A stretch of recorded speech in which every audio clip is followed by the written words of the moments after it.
السلام علیکم۔ کیا آپ جانتے ہیں جہنم صرف آگ کا ایک گڑھا نہیں بلکہ اس کے ساتھ خوفناک دروازے ہیں۔ آج جن گناہوں کو ہم چھوٹا سمجھ کر کیے جا رہے ہیں یا ہم اسے مذاق سمجھ رہے ہیں، کل یہی گناہ ہمیں جہنم کے دروازوں تک لے جا سکتے ہیں۔ اگر آج موت آ جائے، کیا آپ جانتے ہیں جہنم کا کون سا دروازہ ہمارا انتظار کر رہا ہوگا؟ قرآن نے جہنم کو صرف نار یعنی آگ نہیں کہا بلکہ اس کے ساتھ الگ الگ نام بتائے ہیں۔ اس ویڈیو کو اسکپ مت کیجیے گا، ہو سکتا ہے کئی لوگوں کی لائف اس ویڈیو کی وجہ سے چینج ہو جائے۔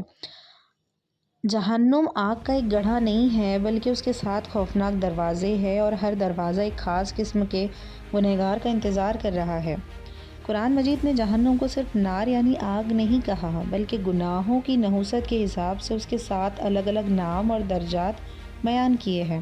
اللہ رب العزت نے قرآن میں انسان کی فطرت اور اس کے اعمال کے مطابق سزا تخلیق کی ہے۔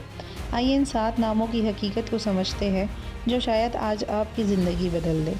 پہلا ہے جہنم۔ یہ وہ عام نام ہے جس سے ہم سب لوگ واقف ہیں۔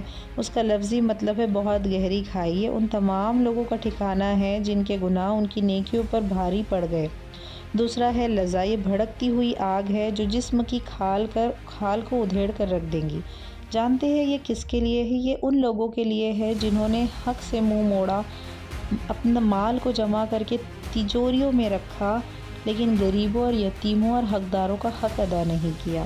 تیسرا ہے الحطمہ۔ یہ نام سب سے زیادہ ڈرانے والا ہے۔ سورہ حمزہ میں اللہ تعالیٰ نے فرمایا، الحطمہ وہ آگ ہے جو ہڈیوں کو چیرتی ہوئی، توڑتی ہوئی سیدھا دل تک پہنچ جائیں گی اور دل کو جلا دیں گی۔ یہ عذاب ان کے لیے خاص ہے جو دنیا میں دوسروں کی غیبت کرتے تھے، لوگوں کو طعنے دیتے تھے اور دوسروں کی عزت اچھالتے تھے، جو کہ یہ کام آج ہمارے معاشرے میں بہت کامن ہو گیا اور اسے ہم برا بھی نہیں سمجھتے۔ چوتھا ہے سیر۔ یہ بھڑکتی ہوئی لپٹیں ہے۔ یہ شیطان اور ان لوگوں کے لیے ہے جنہوں نے اللہ کی آیات کا مذاق اڑایا اور اپنی عقل کو ہی سب کچھ سمجھا۔ پانچواں ہے سقر۔ میرے بھائیوں اور بہنوں، یہ نام بہت غور سے سنیے۔ سورہ مدثر میں بتایا ہے جب جہنمیوں سے پوچھا جائے گا تمہیں سقر میں کس چیز نے ڈالا، وہ سب سے پہلے جواب دیں گے ہم نماز نہیں پڑھتے تھے۔ بے نمازی کا ٹھکانہ سقر ہے، اور کتنے ہی لوگ آج ہمارے معاشرے میں ایسے ہیں جو بولتے ہیں کل سے نماز پڑھیں گے، یہ نماز نہیں پڑھے تو اگلی پڑھ لیں گے، لیکن عقل کبھی نہیں آتا، لیکن ان کا ٹھکانہ سقر ہے۔ چھٹا ہے الجحیم۔ یہ ایک دہکتا ہوا تندور ہے۔ یہ ان سرکش لوگوں کے لیے ہے جنہوں نے اپنے نفس کو اپنا خدا بنا لیا۔ ساتواں ہے الحاویہ۔ سورہ قاریہ میں اس کا ذکر ہے۔ حاویہ ایک گرتی ہوئی گہری کھائی ہے جس میں انتہائی تیز آگ ہے۔ یہ ان بد نصیبوں کے لیے ہے روز قیامت جن کے اعمال کا پلڑا ہلکا ہو جائے گا۔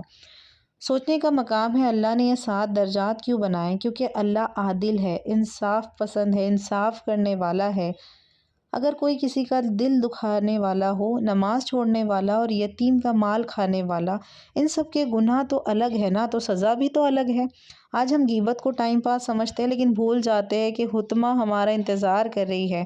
ہم نماز میں سستی کرتے ہیں لیکن سقر کی شدت کو بھول جاتے ہیں۔ یہ ڈرانا نہیں بلکہ یہ فکر ہے جو ایک مومن کو گناہ سے روکتی ہے، لیکن مایوس نہ ہو، جب تک سانس ہے تو توبہ کا دروازہ بھی تو کھلا ہے۔ اللہ اپنے بندوں کو جلانا نہیں چاہتا، وہ تو بس چاہتا ہے کہ ہم اس کے پاس لوٹ آئیں۔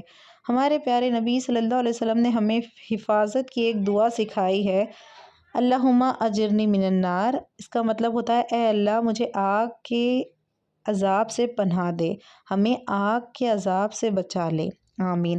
کمنٹ میں آمین ضرور لکھیے گا، اور اگر آپ کو ویڈیو اچھی لگی ہے تو شیئر ضرور کیجیے گا۔ اللہ حافظ۔